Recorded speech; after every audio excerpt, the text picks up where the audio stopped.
Balake. Where is Balake at? My name's Blake. Do you want to go to war, Balake? I'm for real. Ron. Hey, Ron, it's here, everyone. Thank you for joining me this evening for a little bit of SPTV, where every day is a great day not to be in a cult. Guys, when Scientology is engaged in war, when people think about Scientology and who Scientology is at war with, they could be at war with any sort of media organizations or big, bad, suppressive persons. But a lot of times what people will think of is Scientology's never-ending war against psychiatry, just all of psychiatry.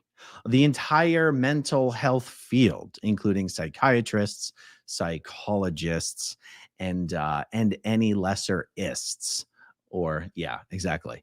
Okay, so Scientology's very well-known hatred of psychiatry is why I was very surprised 3 weeks ago to get some emails from, well, a lot of emails, a lot of messages from all of you out there in the SP Nation about a podcast episode that was published by a psychiatrist with a well-known Scientology propagandist mouthpiece. Let me show you what I'm talking about here.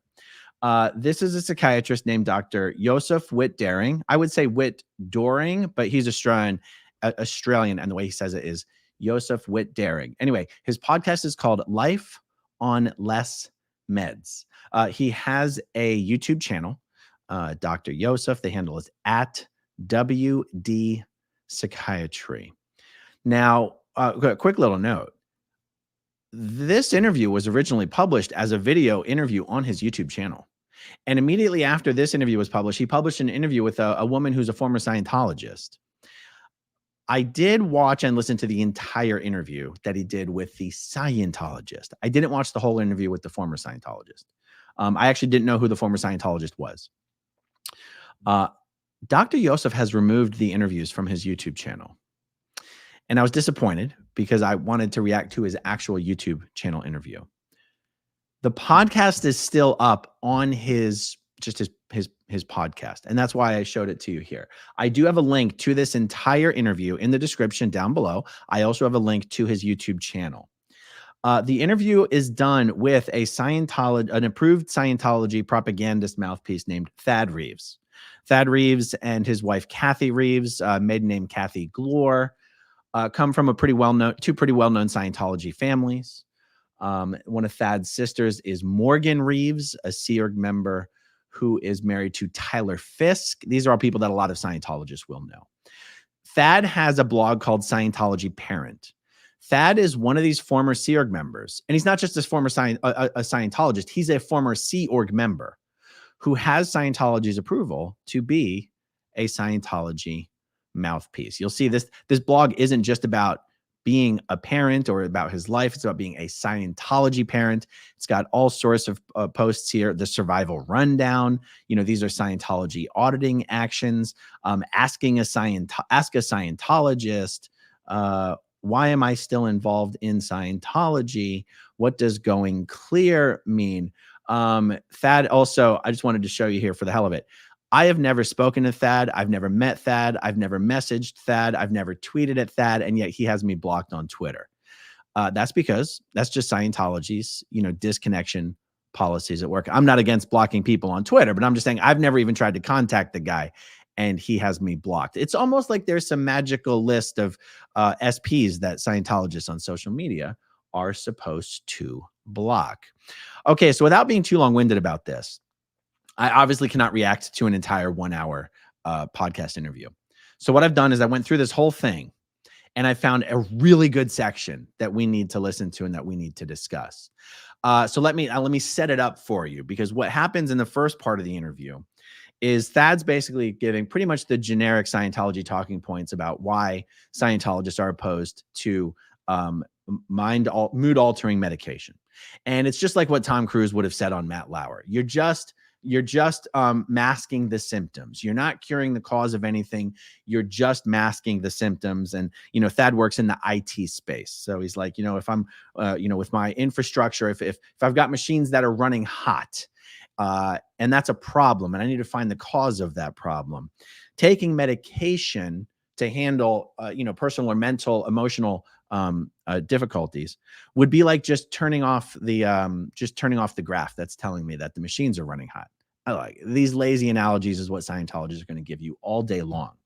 Now, I've always said that when Tom Cruise, went on Matt Lauer and he talks about the over-medication and the over-medication of kids, and that these psych drugs are used or abused as street drugs on the street, he's being dishonest in the sense that he's only making arguments he thinks he can get broad agreement on.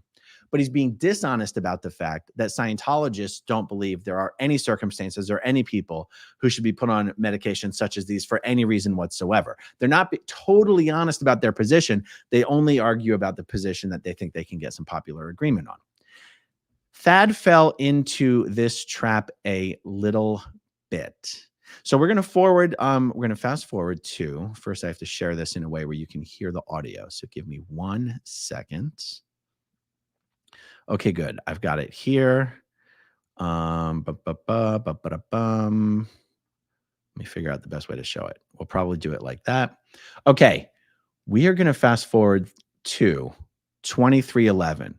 Because, guys, when you hear a Scientologist make an argument about the reason medication is bad is because you're only masking the symptoms. And what you really need to do is handle the cause.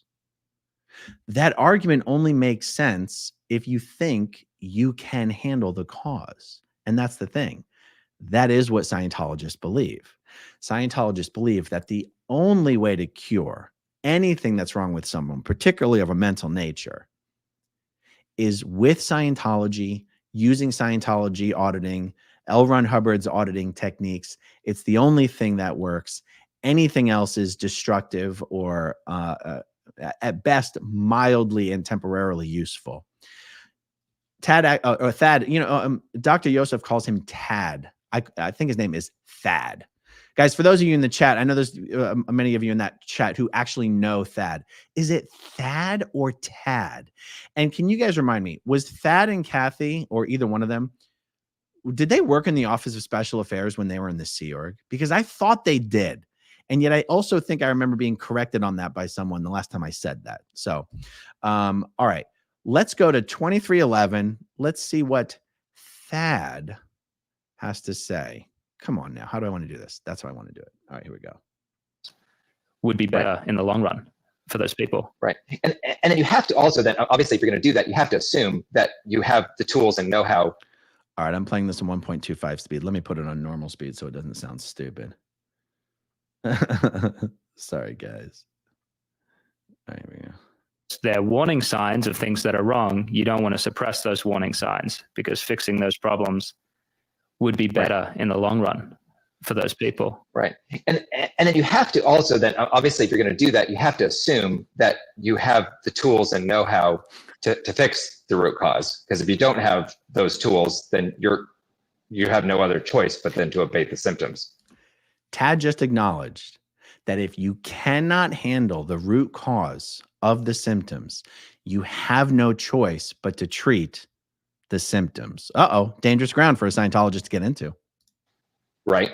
And you know what I mean? Like, because if I say, oh yeah, I don't want to do drugs, I don't want to do any of that, then I'm assuming that there is a valid therapy that actually could abate the symptoms and fix the root cause. Well, and look, I'm going to try not to fall into the trap of pausing this every second, but the one thing I'm a little disappointed about in this interview is Dr. Josef never actually tries to get Thad to spit out the obvious truth, which is, so you think Scientology auditing can handle schizophrenia?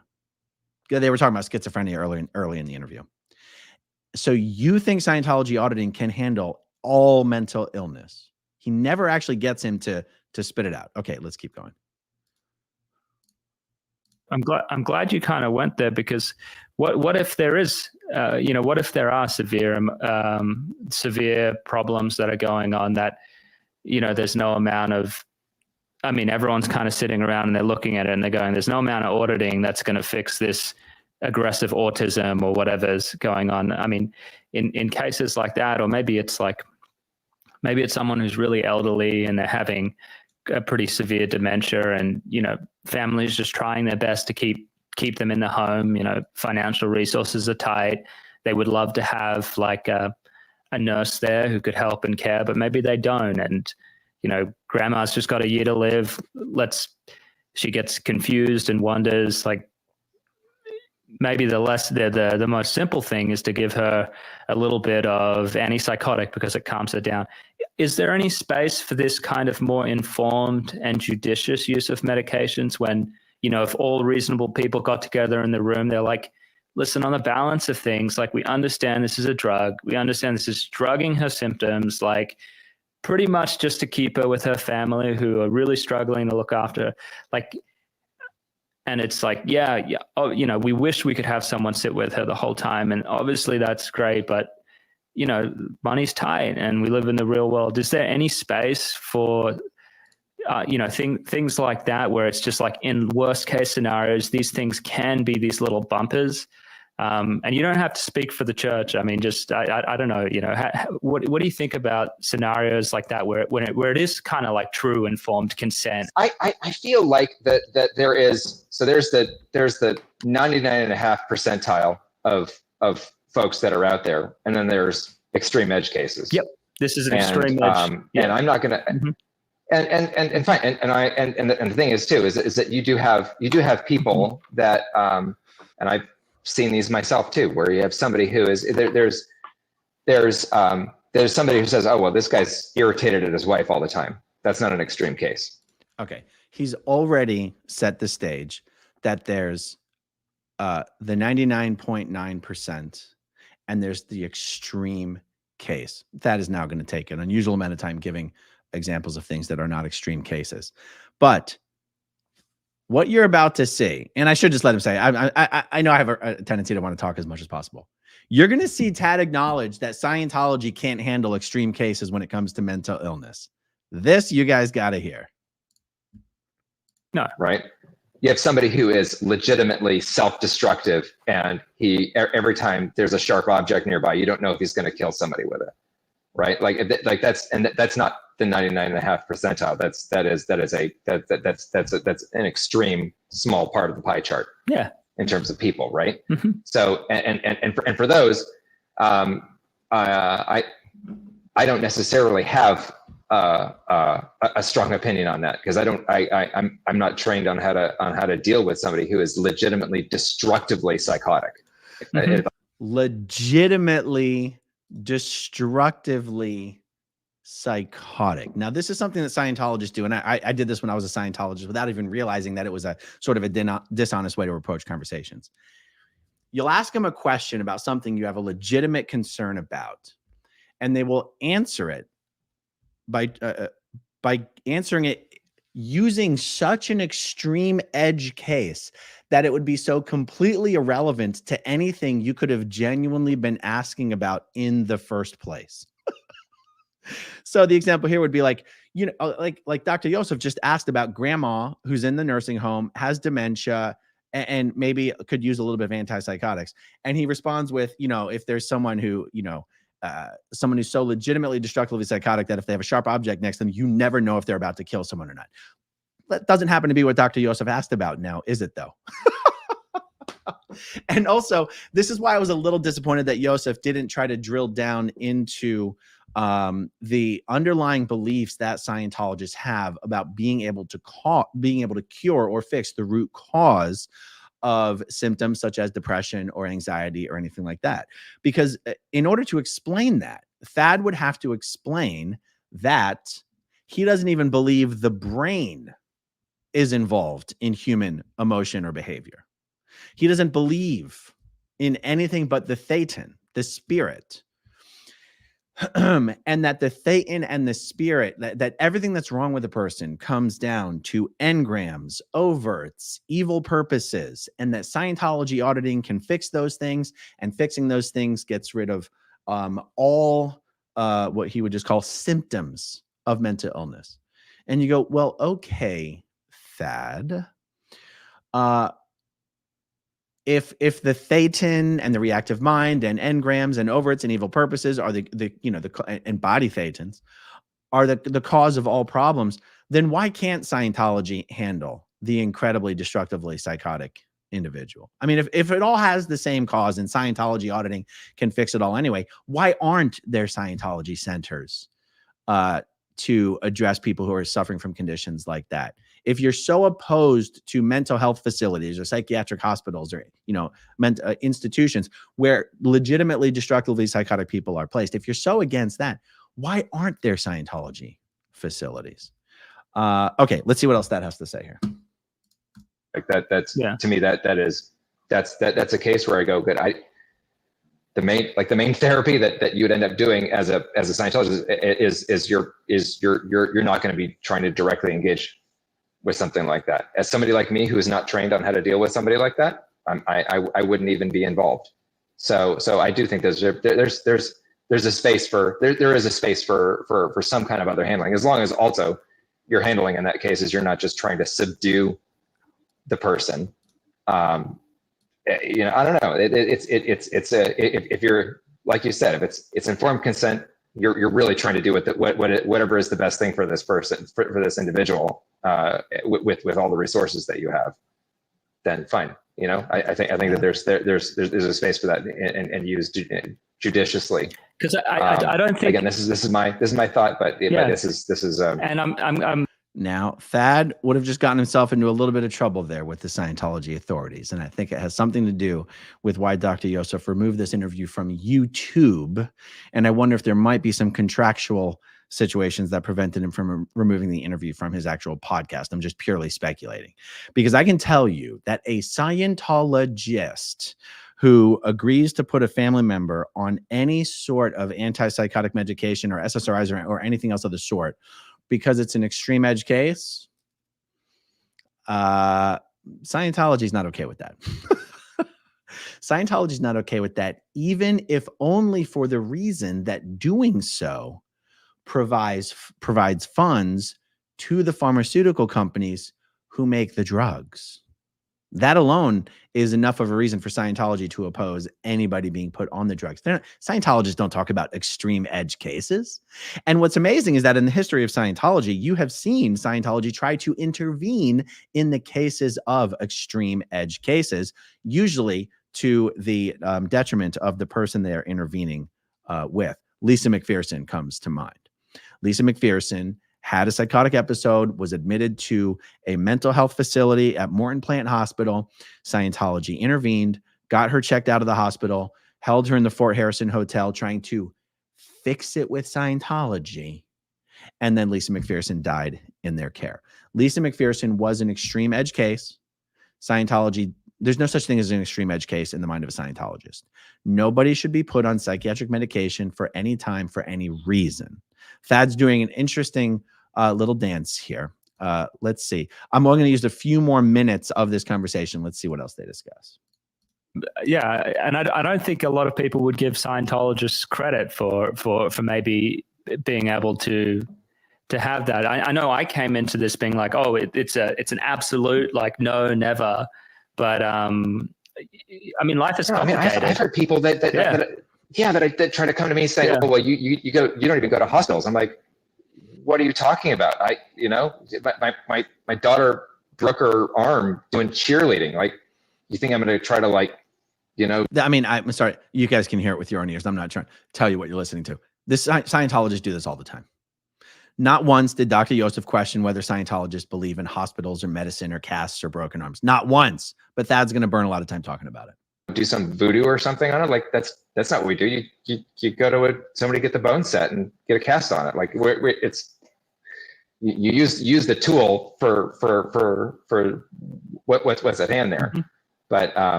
But so we're 100% like not like against medication altogether. But I think that in 30 seconds, the doctor asks a very good follow-up question. So stay with us here. You've got dealing with people who are truly destructively insane and can't be trusted for 10 seconds by themselves because they're just completely gone. There's that. And then there's everybody else that has been getting retail marketed to say, basically every problem in your life, you should probably just be taking these pills. And that's to me, there is a differentiation there. And I don't know if you can answer this. This is going to be a big kind of assumption, but let's say, like, if there was that situation there where, maybe it's not like a maniac or something like that, but it's like a community member, they have an elderly parent who has some kind of dementia, it's progressing and there's behavioral problems.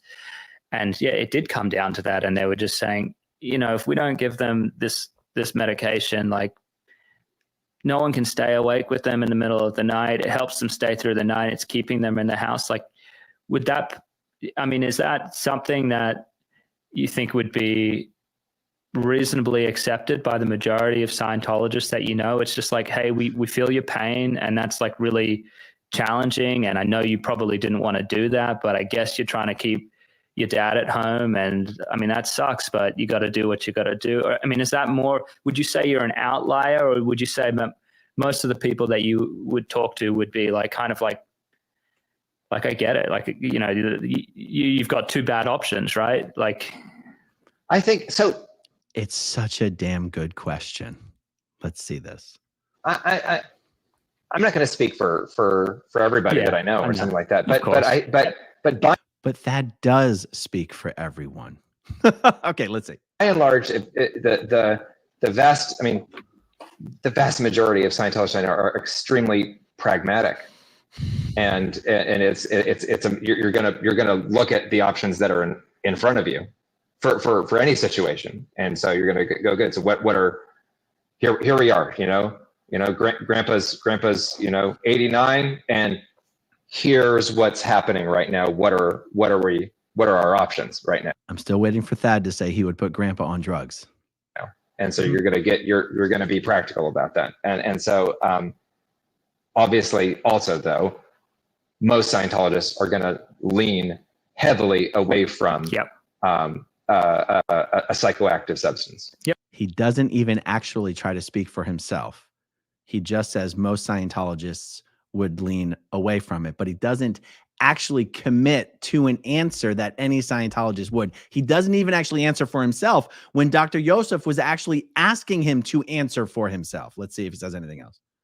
And they're going to lean heavily away from that unless literally we're out of options here, and then this is what we're doing or something like that. But most Scientologists, I would say, would lean heavily away from that. Yeah. Okay. I'm gonna segue towards another topic, but I want to. Yeah. Honestly, a bit of a disappointing interview on a number of levels, to be honest. In some weird way, I was hoping Thad would have done a much better job. I know that's weird. Like, I was rooting for, like, the fact that I've seen Thad. I've been aware of Thad's Scientology parent blog for a lot of years. I figured there must be some special reason why OSA lets this guy be a Scientology propagandist mouthpiece. I've always thought he must be really, really good at doing whatever it is that he does. And the fact that he agreed to do an interview with a psychiatrist. Now, probably the easiest interview he could have with a psychiatrist, because this is a psychiatrist who, I just realized I didn't show you an important part of his blog description here. It says, let me zoom in on this. Okay. Okay. God, my trackpad, I hate it. Sorry, guys, so clumsy. Okay. Your host, Josef Wiff-Doerring, interviews patients, victims, and experts to cover topics such as adverse reactions, post-acute withdrawal, benzodiazepine withdrawals, PSSD, and drug tapering. His mission is to raise awareness about the side effects and injuries caused by psychiatric medications to improve informed consent. I mean, if that's not one of the easiest layup interviews with a Scientologist, I don't know what is. He is a formally trained and certified psychiatrist who specializes in helping people withdraw from psychiatric medications. Fascinating. And if anyone in the psychiatric field is going to be a little sympathetic to the views of a Scientologist, it's probably going to be Dr. Josef Wiff-Doerring. And yet Thad, I realized we didn't listen to the whole interview. I've listened to the whole interview twice. Thad just doesn't do a good job. He just doesn't do a good job. I don't know why I thought he would do a better job. I was disappointed by Thad's performance. I was also disappointed that Dr. Josef did, like I said earlier, didn't drill deeper into what Scientologists really believe and why they believe it. When Thad said, of course, if you're going to oppose medication for this, you have to know you have to believe that you have the tools to handle it.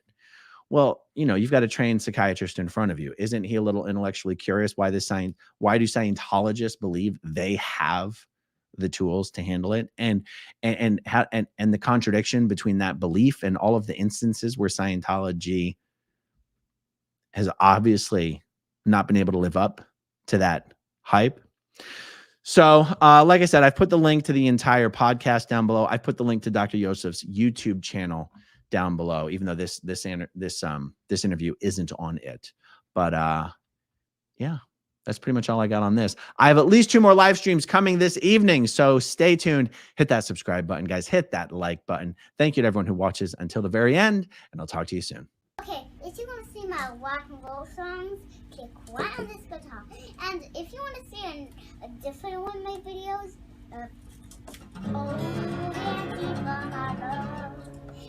then you could click right inside here. If you have subscribed or not, subscribe right here.